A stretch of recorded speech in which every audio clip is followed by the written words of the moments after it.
பத்திரிகை, ஊடக, தொலைக்காட்சி மற்றும் அனைத்து நண்பர்களுக்கும் என்னுடைய முதற்கண் நன்றி வணக்கம். இந்த விழாவின் கதாநாயகன் அண்ணன் இமான் அவர்களுக்கும் என்னுடைய வணக்கம். அண்ணன் இமான் அண்ணனோட அது 3வது படமும் 4வது படமும் பண்ணுறேங்க.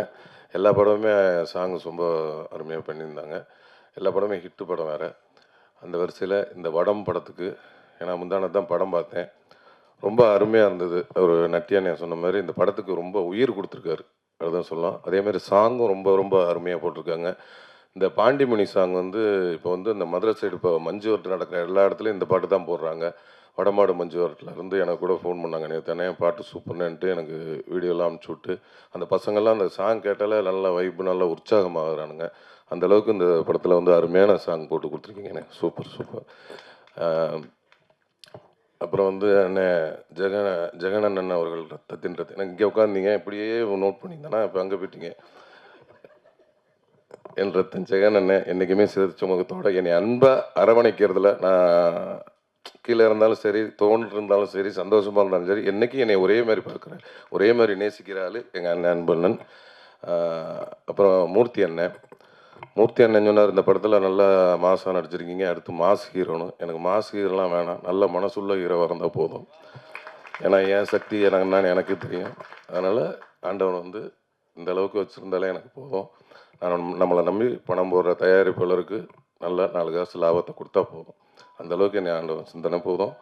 அப்புறம் வந்து என் அன்பு பங்காளி சரவண சக்தி பங்காளி, அவரோட நிறைய படம் நடிச்சிருக்கேன். அந்த வருஷத்தில் இந்த படமும் ரொம்ப அருமையாக பண்ணியிருக்கிறாங்க. அப்புறம் வந்து ஏன்னா ஆர்டர் கட் ஆகிரும், அதுக்காக தான் இங்கிட்டிருந்து இப்படி வரேன். இப்போ எங்கள் ஆர்ட் டைரக்டர் அண்ணன் ரொம்ப அருமையாக இந்த படத்தில் வந்து எங்கே ஸ்பாட்டில் பார்த்தா எதையாவது தூக்கிக்கிட்டு எதாவது ஒன்று பண்ணிக்கிட்டே தான் இருப்பார். அந்த அளவுக்கு இயல்பாக வந்து ரொம்ப ஏன்னா டைரக்டரோட நண்பர் அப்படின்றதுனால எந்த ஒரு ஈகம் எல்லாமே இது என்ன ஆர்ட் டைரக்டர் நானாக செய்யணும், அசிஸ்டண்ட் தான் செய்யணும்லாம் கிடையாது. இல்லை, எந்த வேலையாக இருந்தாலும் இறங்கி செய்வார்.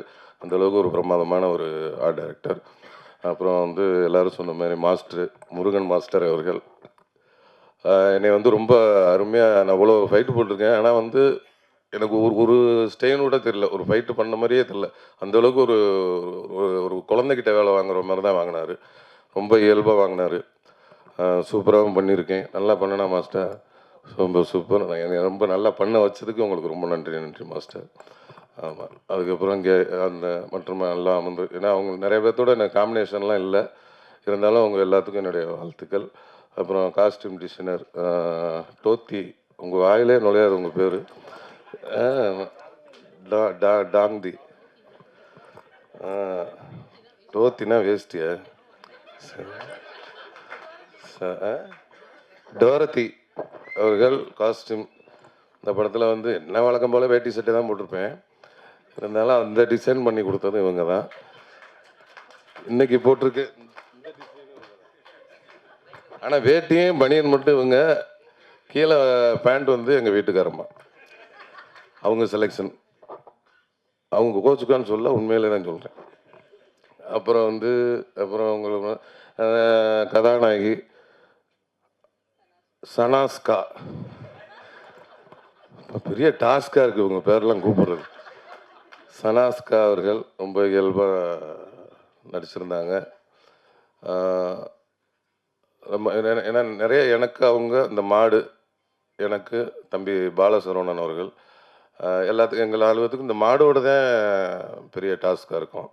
அதுமாதிரி வந்து அந்த பாண்டிமணிங்கிற மாடு அவங்க இன்னைக்கு கால் செட் இல்லைன்னா அவங்களும் இன்றைக்கி வந்திருப்பாங்க. அவங்க வந்து இன்றைக்கி வடமாடு மஞ்சுவரத்தில் இருக்கிறாங்க, அதனால் இன்றைக்கி வர முடியல. 6ஆம் தேதி மதுரைக்கு கால் சீட்டு கொடுத்துருக்காரு பாண்டிமணி, அதனால் அங்கே வந்துடுவார். அதனால் அங்கே அவரை பார்த்துக்குவோம். அதனால் எங்களுக்கு காம்பினேஷன் ரொம்ப அருமையாக பண்ணியிருந்தாங்க. நட்டியானே சொன்ன மாதிரி இந்த இன்ட்ரோல் பிளாக்கில் ஒரு இதாக காமிச்சிருக்கிறாங்க. சூப்பர், நல்லா பண்ணியிருக்காங்க. அப்புறம் வந்து எடிட்டர் சார் ரொம்ப அருமையாக பண்ணியிருக்காங்க. நேற்று வரையும் கட்டு இதை மாற்று அதை மாற்றுன்னு சொல்லிட்டு இருந்தார். நேற்று வரையும் இன்றைக்கி வரையும் அந்த படத்தில் வந்து ஒர்க் பண்ணிக்கிட்டே இருக்கார். அவரோட ஒர்க்குங்க ரொம்ப சூப்பர். எங்கள் அக்கா தீபா அக்கா எப்போவுமே அவங்க வந்து நேரில் வந்து நல்லா சிரிச்ச முகமாக இருப்பாங்க. அண்ணன் சொன்ன மாதிரி படத்தில் நிறைய பக்கெட் கணக்கில் அழுவாங்க. அந்த ஏஜுக்கும் போவாங்க, இந்த ஏஜுக்கும் போவாங்க. ரொம்ப அருமையாக்கா, அவங்களோட சேர்ந்து பணியாற்றுறதுல ரொம்ப சந்தோஷங்க்கா. அப்புறம் அண்ணன் அங்கே இருந்தீங்களா, இங்கே வந்தீங்களா? நட்டி அண்ணன் அவர்கள், அவரோட சேர்ந்து நான் வந்து இது முதல் படம் பணியாற்றுறேன். ரொம்ப சந்தோஷமா இருந்துச்சு. ஏன்னா, அவங்க அவ்வளோ பெரிய சீனியர் கேமராமேனா இருக்கட்டும், ஆக்டரா இருக்கட்டும், என்னையோட ரொம்ப ரொம்ப சீனியர். அவங்களோட எனக்கு வந்து 2 பேரும் தனித்தனியா சண்டை போட்டு 2 பேரும் ஒண்ணா சண்டை போட்டுக்கிற மாரி சீக்வென்ஸு. எனக்கா பயமா இருக்கு. ஐய்யய்யோ! அண்ணன் கூட எப்புட்றா அப்படின்ட்டு அது மழை வேற. பண்ணேன்னா, அதெல்லாம் ஒண்ணும் இல்லன்னு சொல்லி தட்டி குடுத்து உற்சாகமா வேலை வாங்குனாரு. அதெல்லாம் ஒண்ணும் கிடையாதுப்பா. நீ பாட்டுல அடிப்பா. அடிக்கணுமா அடி. என்ன வேணுமோ பண்ணி மிதிக்கணுமா மிதி அப்படின்னு ரொம்ப ஃப்ரீடம் குடுத்தாரு. ரொம்ப வந்து ரொம்ப நன்றிண்ணே. எந்த ஒரு இதுவும் இது பண்ணாமே ரொம்ப ஃப்ரீடம் குடுத்தாரு. அவர் வந்து ஒரு இசை கலா ரசிகன்னு கூட சொல்லலாம். நெறைய சாங்ஸ் கேட்கறதுல ரொம்ப அவர் என்ன சாங் பழைய சாங்லேருந்து இந்த சாங் வரை என்ன சாங் கேட்டாலும் அது வந்து பாடக்கூடியவர். சூப்பர். அவங்களோட சேர்ந்து வேலை செஞ்சதில் ரொம்ப நன்றிண்ணே.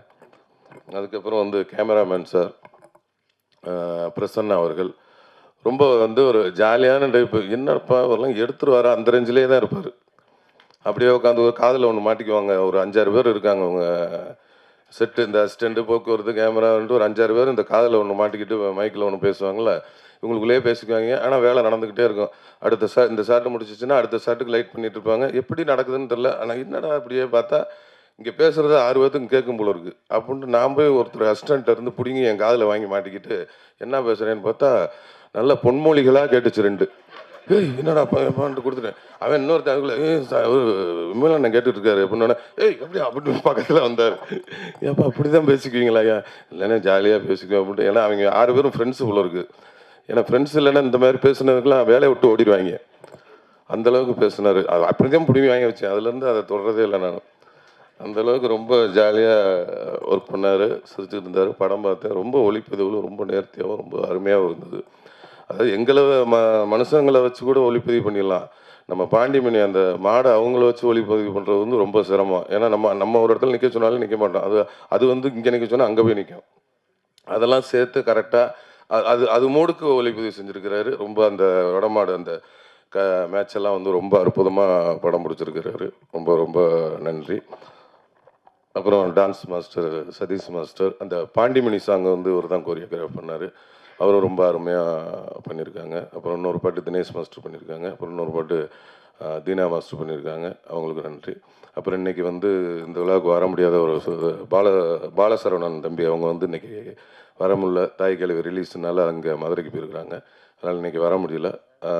அவருக்கும் இந்த படத்தில் வந்து ஒரு நன்றியை சொல்லிக்கிறேன். அப்புறம் வந்து டைரக்டர் சொல்லணுமா? அப்புறம் ப்ரொடியூசரை சொல்லணுமா? ப்ரொடியூசர் படத்தோட தயாரிப்பாளர் வந்து ராஜசேகர் அண்ணன். எல்லாரும் சொன்ன மாதிரி அவர் ஒரு குடும்பமாக யார்கிட்ட பழகினாலும் குடும்பமாக தான் போல இருக்கார். இப்போ நிறைய குடும்பத்தை சம்பாரிச்சிருக்காரு சினிமாவில். அண்ணன் ராஜசேகர் அண்ணனுக்கு அவரை பற்றி ஒன்று சொல்லணுன்னா அதான் எல்லாரும் உணவு சொல்லிட்டாங்க. நான் ஒரு உண்மை சம்பவம் என்னென்னா நான் வந்து நம்ம ரோபோ சங்கர் மாமா அவங்க வந்து மறைவுக்கு என்னால் வர முடியல. ஏன்னா அன்றைக்கி வந்து நான் வந்து குற்றாலத்தில் வடம் படப்பிடிப்பில் தான் இருந்தேன். அது கிரவுண்ட் சீனும் பெரிய பொருட்செலவு பண்ணி எடுத்துக்கிட்டு இருந்தாங்க. எனக்கு நாள் இரவு தான் வந்து இந்த மாதிரி தகவல் சொன்னாங்க. நான் போய் டைரக்டர்கிட்ட சொன்னேன். எப்படியும் விட மாட்டாங்கன்னு தெரியும். இருந்தாலும் கேட்டு பார்ப்போம். விட்டாங்கன்னா சந்தோஷம் அப்படின்ட்டு அந்த மாதிரிங்க இந்த மாதிரி ஆகிப்போச்சு. அப்படியே விட்டிங்கன்னா காலைல பிள்ளைகிட்ட பிடிச்சிட்டு போய் அங்கே போய் பார்த்துட்டு ஈவினிங்கே நைட்டே போயிட்டு காலைல பார்த்துட்டு மத்தியானம் வந்துடுறேங்க அப்படின்னா அப்படியா அப்படின்ட்டு. ஏன்னா இங்கே எவ்வளோ ஜூனியர் ஆர்டிஸ்ட் ஒரு 1000 பேர் இருக்காங்க. அந்த மாடு செட்டப்பு, மாடுபிடி வீரர்கள், அவ்வளோ மாடு சிவகங்கையிலேருந்து வந்து இறக்கிருக்கிறாங்க. அவ்வளோ ஆர்டிஸ்ட் காம்பினேஷன் இவ்வளோ இது கிட்டத்தட்ட ஒரு 12-13 லட்ச ரூபா 5 லட்ச ரூபா கிட்ட அன்றைக்கி ஒரு நாள் இல்லைன்னா அன்றைக்கி அவ்வளோ காலி. அந்த இருக்கும்போது நமக்கும் ஒரு கேட்கல, இருந்தாலும் கேட்டு பார்க்கலான்ட்டு வேறு ஏதாவது சீன் இருக்கான்னு பார்த்தா வேறு எந்த சீனும் இல்லை. அப்புறம் இல்லைன்னு சொல்லிட்டாங்க. சரி ஓகே அப்படின்ட்டு அடுத்த நாள் ஷூட்டிங்கை கண்டினியூ பண்ணி வர முடியாத சூழல். அதனால் என் மனைவி அனுப்பிச்சி விட்டு சரி ஓகே அப்படின்னு விட்டுட்டேன். அப்புறம் பார்த்தா ரைட்டு ஓகேன்ட்டு அதை பார்த்துக்கிட்டு அன்றைக்கி அவரும் இருந்தார். சரி அனுப்ப முடியலன்னு பார்த்தா அடுத்த நாள் என்ன பண்ணிட்டாரு, ஈவினிங் எல்லாத்தையும் இது பண்ணி கூப்பிட்டு டோட்டல் யூனிட்டை கூப்பிட்டு அவருக்கு வந்து ரோபோ அவர்களுக்கு ஒரு பெரிய ஃப்ளக்ஸ் அடித்து கண்ணீர் அஞ்சலின்னு போட்டு பெரிய ஃப்ளக்ஸ் அடித்து அங்கே வச்சு டோட்டல் யூனிட்டையும் கூப்பிட்டு மௌன அஞ்சலி செலுத்தி அன்றைக்கி வந்து அங்கே அந்த ஊர் கிராமத்தில் இருக்க எல்லாத்துக்கும் 500 புடவை எல்லாருக்கும் அவரோட ஞாபகார்த்தமாக கொடுத்து அப்புறம் அந்த ஏரியாவில் ஃபுல்லாக 2000 மரக்கன்றுகள் ரோபோ சங்கர் மாமா அவர்களோட ஆத்மா சாந்தி அடைகிறதுக்கு 2000 மரக்கன்றுகள் அந்த ஏரியா ஃபுல்லாக ஒரு வாரத்தில் ஊனிட்டாங்க.